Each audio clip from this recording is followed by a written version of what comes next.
कि जो सर्वार्थ सिद्धि के देव हैं वह चतुर्थ गुण स्थान में है, और एक भवावतारी है लेकिन अभी वर्तमान में वह चतुर्थ गुण स्थान वर्ती है, और जो श्रावक है वह पंचम गुण स्थान वर्ती है।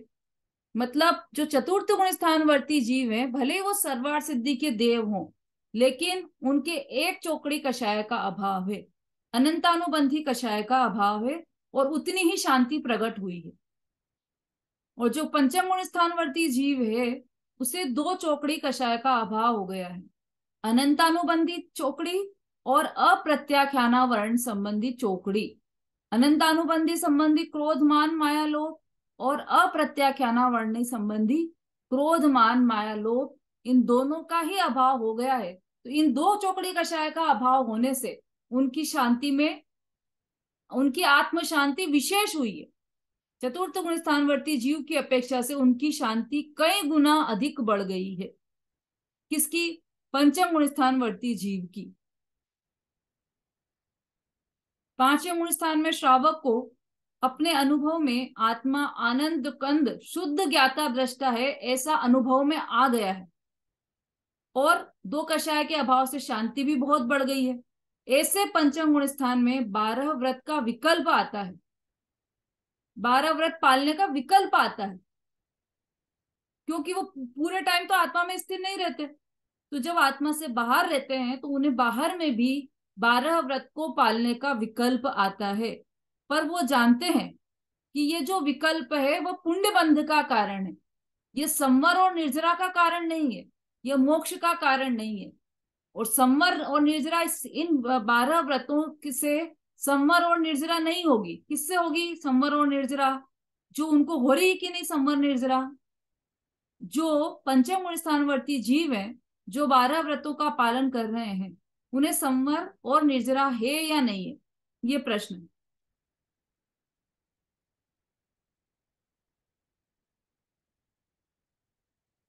सबको समझ में आ रही है ना बात? प्रश्न क्या है? पांचवें गुणस्थानवर्ती श्रावक जो 12 व्रत का पालन कर रहे हैं, उन्हें संवर और निर्जरा है या नहीं, और है तो किससे है?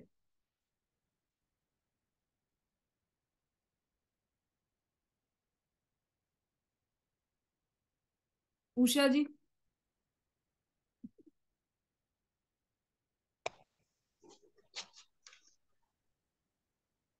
दीदी उनको संवर निर्जरा है किससे है?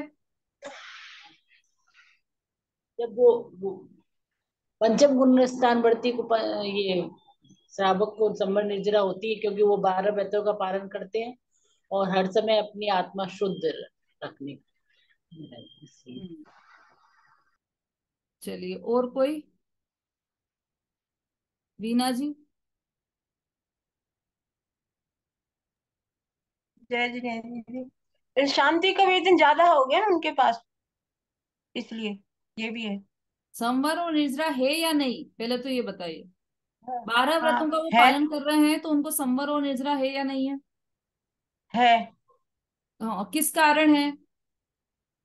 क्योंकि उनको अधिक शांति प्राप्त हो गई दो चौकड़ी के अभाव से, और शुद्ध परिणाम और ये सब ज्यादा है। और हम्म, ठीक है आपका उत्तर। संवर और निर्जरा जो है उनको, वह इसलिए नहीं है कि वह 12 व्रत का पालन कर रहे हैं, क्योंकि 12 व्रत का पालन करने से उन्हें तो आश्रव बंद हो रहा है, संवर निर्जरा नहीं हो रही, बंद हो रहा है। किसका बंद? स्वर्गाधिक उच्च गति का बंद हो रहा है। किस कारण हो रहा है? 12 व्रतों का पालन करने से बंद हो रहा है, और संवर और निर्जरा उस बंद से बिल्कुल अपोजिट चीज है। तो जिससे बंद हो उससे संवर और निर्जरा नहीं हो सकता। 12 व्रतों का पालन करने के परिणाम से देखो, शरीर की क्रिया तो वो कर ही नहीं सकते, है ना। 12 5 समिति का पालन, सॉरी ये 5 अणुव्रतों का पालन, 7 शील व्रतों का पालन, ये तो वो कर ही नहीं सकते, क्योंकि वो जो शरीर संबंधी क्रियाएं हैं, सत्य बोलना, ये सब जो शरीर की संबंधी क्रियाएं, वो सब पुद्गल की क्रिया है। लेकिन उन अणुव्रतों को पालने का जो परिणाम उनका हो रहा है, वो परिणाम भी आश्रव बंध का कारण है, संवर और निर्जरा का कारण नहीं है, मोक्ष का कारण नहीं है। परिणाम भी मंद कषाय रूप जो परिणाम है वह आश्रव बंध का कारण है। तो फिर संवर निर्जरा है या नहीं पंचम गुण स्थान में? कि संवर निर्जरा है। क्यों है संवर निर्जरा?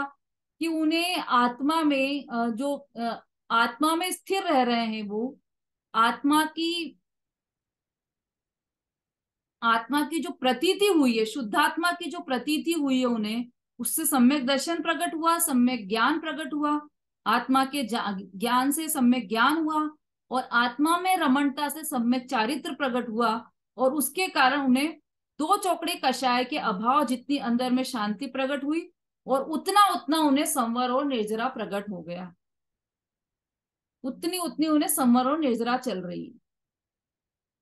इसलिए पंचम गुण स्थानवर्ती जीव के संवर निर्जरा भी है और आश्रव बंध भी है। ठीक, तो ये जो संवर निर्जरा है, ये जो 12 व्रत के परिणाम है, वह विकल्प है, आकुलता प्रदान करने वाले हैं, निराकुल परिणाम नहीं है। निराकुल परिणाम कौन से हैं? शुद्ध परिणाम ही निराकुलित परिणाम है, वीतराग परिणाम ही निराकुलित परिणाम है, और वह आत्मा में ही जमने से रमने से वह परिणाम होते हैं। तो जब ये 12 व्रत का विकल्प आता है तो उससे उन्हें पुण्य बंध होता है, इसलिए इसे व्यवहार चारित्र कहा गया है। ये निश्चय चारित्र नहीं है। निश्चय चारित्र क्या है? कि अपने शुद्ध स्वभाव में रमण करना, यही निश्चय चारित्र है। और उस रमणता के साथ साथ बाहर में जो शुभ भाव होता है उसे व्यवहार चारित्र कहा गया है। ठीक है, देखो पहले भी आया था, मुनिव्रत धार अनंत बार ग्रीवक उपजायो, पे निज आत्म ज्ञान बिना सुख लेश न पायो। अनंत बार मुनिव्रत अंगीकार किया और ग्रीवक 90 ग्रीवक तक गया, फिर भी अपनी आत्मा के ज्ञान के बिना लेश मात्र भी सुख प्राप्त नहीं किया। तो क्या हुआ इसमें कि ग्रेवेक तक कैसे चला गया? कि ये जो मुनिव्रत धारण करके जो समिति गुप्ती इत्यादि का आचरण इतना इत्यादि की क्रिया इत्यादि के परिणाम हुए, जो उनके शुभ भाव रूप मंद कषाय रूप जो परिणाम हुए, उसके कारण संवर निर्जरा हुआ। ठीक है ना? ठीक बोल रही हूँ ना मैं? जो गुप्ती समिति आदि के जो परिणाम हुए उनके मुनिराज के, उसके कारण संवर निर्जरा हुआ।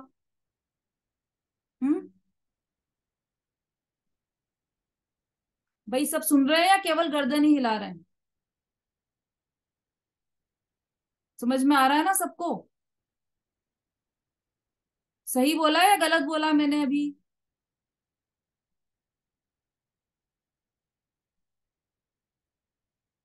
अभिलाषा जी? गलत बोला अभी आपने, गुप्ती और समिति के कारण तो ना हुआ है। हाँ, क्या सही क्या है इसका? परिणाम के कारण। हाँ, इसको वाक्य को सही करके बोलिए। दो चौड़ी बड़ी उसके कारण सम्यक दर्शन, सम्यक ज्ञान और सम्यक चारित्र प्रकट होने के बाद है ना, दो चौकड़ी का ऐसा है परिणाम हुए, उसके कारण जो आत्मा में शुद्धता बढ़ी, उसके कारण उनमें संवर और निर्जरा प्रकट हुई। बहुत बढ़िया। देखो इसमें दो चौकड़ी नहीं, तीन चौकड़ी का अभाव हुआ। मुनिराज की बात चल रही थी ना अभी अपनी, गुप्ती समिति आदि, तो ये तो मुनिराज पालन करते हैं, तो वहां पर तो तीन चौकड़े कषाय का अभाव हो गया है। तो जो तीन चौकड़े कषाय का अभाव हुआ और उतनी आत्मा में रमणता बढ़ी, वह संवर निर्जरा है। और ये जो बाहर में गुप्ती समिति इत्यादि का पालन हो रहा है, उससे क्या हुआ? उससे बंद हुआ, पुण्य बंद हुआ। तो व्रत समिति गुप्ती आदि तो ये मुनि व्रत धार अनंत बार ग्रीवक उपजायो, तो वहां पर भी किया हमने, अनंत बार किया, व्रत का पालन किया, महाव्रत का पालन किया, समिति गुप्ती आदि का पालन किया, और उसके फल में नवा ग्रेवेक प्राप्त किया। वहां तक चले गए हम, नवे ग्रेवेक तक। फिर भी क्या हुआ कि एक रंच मात्र भी सुख प्राप्त नहीं हुआ हमें। क्यों नहीं हुआ सुख? कि आत्मज्ञान नहीं हुआ, इसलिए लेश मात्र भी सुख प्राप्त नहीं किया, है ना। और ऐसे ही कोटि जन्म तप तपे, ज्ञान बिन कर्म झरे जे, ये भी लाइन आती है ना। करोड़ों जन्मों तक तप तप लिया, फिर भी हमारे कर्म नहीं झरे, संवर निर्जरा नहीं हुई। और ज्ञानी को क्षण मात्र में संवर निर्जरा हो गई। क्यों हो गई? त्रिगुप्ति ते सहज टरे थे। मन वचन काय की गुप्ति, वो कैसे हो गई? सहज रूप से हो गई। क्योंकि जो जो ज्ञान है ना, ज्ञान, जानना जानना जानना हमारा प्रति समय चल रहा है, तो वो जानना जानना, जब उसने शरीर को अपना जाना, शरीर को अपना माना, तो क्या हुआ? ये सब उल्टा हो गया। और उस उल्टे के चक्कर में मिथ्यात्व के कारण बंध हुआ, है ना। और जब अपने को शरीर से भिन्न जीव त्रिकाली ध्रुव भगवान आत्मा समझा, तो ये सीधा हुआ, सम्यक दर्शन हुआ, सम्यक ज्ञान हुआ, और इसी के साथ संवर प्रकट हो गया। जब सम्यक तो हुआ तभी संवर प्रकट हो गया। उस संवर को प्रकट होने से, एक मिनट,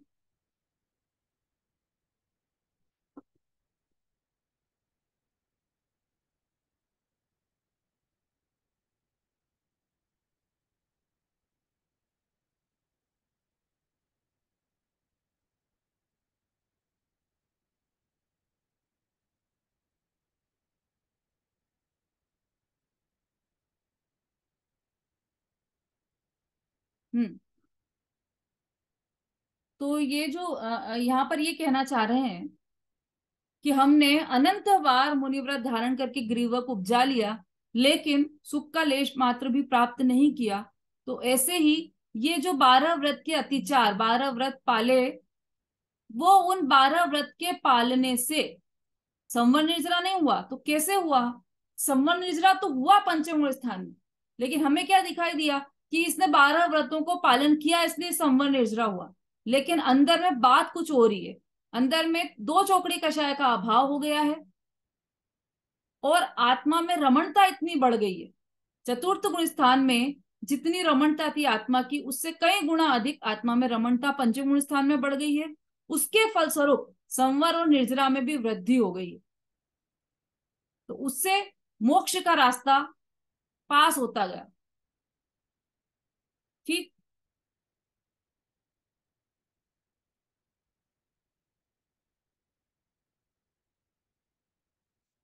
हाँ हाँ। फिर मृत्यु काल में समाधि धारण करके, जब मृत्यु काल आता है, तब अंतर में समाधि आनंद में स्थिर होकर संन्यास धारण करते हैं। उनके दोषों को दूर करता है। श्रावक जो है वह समाधि मरण में आत्मा के आनंद में, अतीन्द्रिय आनंद में दृष्टि देकर शांति में रहते हैं। तब उन्हें समाधि मरण होता है। अंतर में शांति होती है तो समाधि मरण होता है। हाँ, अंतर में शांति नहीं हो और बाहर में हमने ये त्याग दिया समाधि मरण के समय, हमने तो जल का भी, अन्न 2 दिन पहले अन्न का त्याग कर दिया, फिर जल का भी त्याग कर दिया, इनका तो समाधि मरण हुआ है। ऐसा कुछ नहीं है। मेंढक की कहानी सुनी होगी ना आपने, वो सेठ जी की। सेठ जी जब वो सेठानी थी, सेठ जी ने सोचा कि मैं तो जब तक ये दीपक जल रहा है तब तक मैं ध्यान करूंगा। और सेठ जी आत्मा का ध्यान करने लगे। उनने नियम ले लिया था, और सेठ जी आत्मा का ध्यान करने लगे। आत्मा का मतलब पंच परमेष्टि का ध्यान करने लगे। उधर से सेठानी आई, उसने देखा कि अरे ये तो दीपक, ये तेल खत्म होने वाला है दीपक में। तो उसने तेल डाल दिया कि इनको विघ्न ना आए। तो उसने तेल और डाल दिया उस दीपक में, तो वो दीपक जलता ही गया। और सेठ जी के अंदर में प्यास लग रही थी, तो प्यास, पानी पानी पानी पानी, ये विचार चल रहा था उनकी। उनके अंदर में आत्मा का ध्यान नहीं चल रहा था, उनका ध्यान किधर था? पानी पर था। तो पानी चाहिए मुझे, ऐसी उन्हें अशांति वर्त रही थी, और उनका मरण हो गया। तो वो समाधि मरण हुआ कि नहीं हुआ? क्योंकि बाहर में तो पानी का भी त्याग कर दिया था उन्होंने। लेकिन समाधि मरण नहीं कहलाएगा। क्यों नहीं कहलाएगा? क्योंकि उनके अंदर में शांति नहीं थी। और जो समाधि मरण होता है वो अंतर की शांति पूर्वक होता है, बाहर के त्याग से कुछ नहीं होता। बाहर के त्याग से क्यों नहीं होता कुछ? इसका भी कारण है। देखो, जैन दर्शन में जो भी एक शब्द भी बताएंगे ना जिनवाणी माता, वो उसका तर्क होता है, बिना तर्क की कोई बात नहीं है यहाँ पर। यहाँ पर ये कहा कि अंदर में शांति होगी तो ही समाधि मरण कहलाएगा, तो क्यों कहा ऐसा? इसलिए कहा कि बाहर का जो त्याग है वो तो अनादि से कभी ग्रहण ही नहीं किया है, तो त्याग किसका करे? अपने आप को शरीर माना तो ये विचार किया कि मैं ये ग्रहण कर रहा हूं, मैं पानी ग्रहण कर रहा हूं, अब मुझे पानी का त्याग है ना। और जो ये नहीं माने कि मैं पानी ग्रहण, मैं तो शुद्ध त्रिकाली ध्रुव भगवान आत्मा हूं, ऐसे उसके अंतर में दृष्टि हुई, तो वो ये थोड़ी मानता है कि मैं तो पानी ग्रहण करता हूँ, मैं भोजन ग्रहण करता हूँ। ऐसी उसकी मान्यता ही बदल गई। और ऐसी मान्यता जैसे ही बदली तो अपने आप अंदर में अनंत शांति प्रकट हुई। तो जो समाधि मरण हुआ वह शांति पूर्वक ही होता है समाधि मरण। इस प्रकार श्रावक के व्रत पालन करके 16वें स्वर्ग तक उत्पन्न होता है। इतना पुण्य बंद हो जाता है उसे कि वह 16वें स्वर्ग तक जाता है। वहां से मृत्यु प्राप्त करके, देखो, सम्यक दृष्टि श्रावक अपने स्वरूप की दृष्टि अंतर में रखकर शांति का वेदन करके अंत में समाधि मरण करके स्वर्ग में जाते हैं। 16वां अच्युत स्वर्ग है ना, वहां अच्युत स्वर्ग तक जाते हैं। वहां पर फिर वहां की स्थिति पूरी कर, वहां से मृत्यु प्राप्त करके, मतलब वहां की जो जितनी आयु है उसको पूरी करके मनुष्य पर्याय पाकर वहां से मनुष्य होता है। फिर मतलब जो उसका काम अपूर्ण रह गया था, बाकी रह गया था, वह काम पूरा करने के लिए वह मनुष्य भाव में आता है। फिर मुनि होकर मोक्ष जाता है ना, मुनि होकर। यह भी नियम है, ऐसा नहीं कि श्रावक है तो श्रावक पने में ही मोक्ष हो जाएगा। श्रावक पने में मोक्ष होता नहीं है। मुनि मोक्ष तो तभी होगा जब बाहर में मुनि अवस्था ग्रहण करेगा, तभी मुनि अवस्था में ही मोक्ष होगा। चलिए, समय हो गया है अपना, ये अन्वयार्थ पूरा हो गया हमारा। कल भावार्थ लेंगे और उसके बाद परसों की कक्षा में अपन ये सारांश और भेद संग्रह लेंगे और उसके बाद गोष्ठी का विषय देंगे आपको। तो गोष्ठी की तैयारी आप सभी करते रहिए। कल कल या परसों आपको गोष्ठी का विषय दे दिया जाएगा, ठीक है। एक बार गोष्ठी होगी और उसके पश्चात एग्जाम होगा चौथी ढाल का। तो सब लोग, आप लोग तैयारी प्रारंभ कर दीजिए चौथे ढाल की। वैसे कल आपने रिवीजन में बहुत सारी तैयारी आपकी हो गई थी, लेकिन अभी आप वो सब रिवाइज करते रहिए, ठीक है। कोई भजन बोलना चाहते हैं तो हैंड रेस कीजिए। हाँ विशु जी।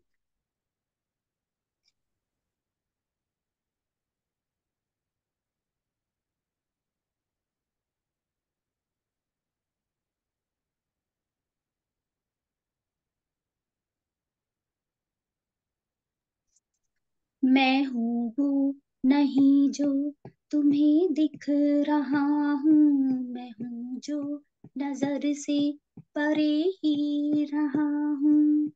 न जाने कहाँ से यहाँ आ गया हूँ, मैं चेतन हूँ तन में समाया गया हूँ। जो छूटा है मुझसे वो मेरा नहीं था, मैं बंधन से मुक्ति को अब पा रहा हूँ। सभी की तरह थी मेरी जो भी हसरत, नहीं मुझको उनकी रही अब जरूरत। मुझे जब से मेरा पता मिल गया है, मैं तब से ही अपने में सुख पा रहा हूँ। कठिन राह पर भी मैं आसान क्यों हूँ, समझ कर भी सब कुछ मैं अनजान क्यों हूँ। यहाँ मेरी मंजिल मेरे सामने है, जो पाया न अब तक वो अब पा रहा हूँ। ये एहसास कैसा मुझे हो रहा है, ये मुझको ही केवल नजर आ रहा है। जुदा है जो मुझसे जुदा ही रहेगा, मैं अपने को अपने में ही पा रहा हूँ। मेरे बाद भी लोग आएंगे ऐसे, जो पूछेंगे जग में जी तुम थे कैसे। कहूंगा मनाओ ये मृत्यु का उत्सव, कहूंगा मनाओ ये मृत्यु का उत्सव। मैं इस बार मर कर भी मर ना रहा हूँ, मैं इस बार मर कर भी मर ना रहा हूँ। मैं हूँ वो नहीं जो तुम्हें दिख रहा हूँ, मैं हूँ जो नजर से परे ही रहा हूँ। हम्म, जय जिनेन्द्र दीदी। बहुत अच्छे भाव है भजन के। मैं वो हूँ जो वो नहीं हूँ जो तुम्हें दिख रहा हूँ। दिखने वाला क्या है? नेत्र से दिखने वाला क्या है? एकमात्र पुद्गल ही दिखाई देता है, शरीर खुद गल। चैतन्य तो दिखाई नहीं देता। बहुत अच्छा भजन है। जावाणी के ज्ञान से सूझे लोकालो, सोवाणी मस्तक नमो सदा देत हूँ ढो। बोलिए जिनवाणी माता की जय, महान जैन धर्म की जय। जय जिनेन्द्र दीदी, सभी को जय जिनेन्द्र। जय जय जय जिनेन्द्र। सभी का जय जय जिनेन्द्र। जय जय जय जिनेन्द्र। जय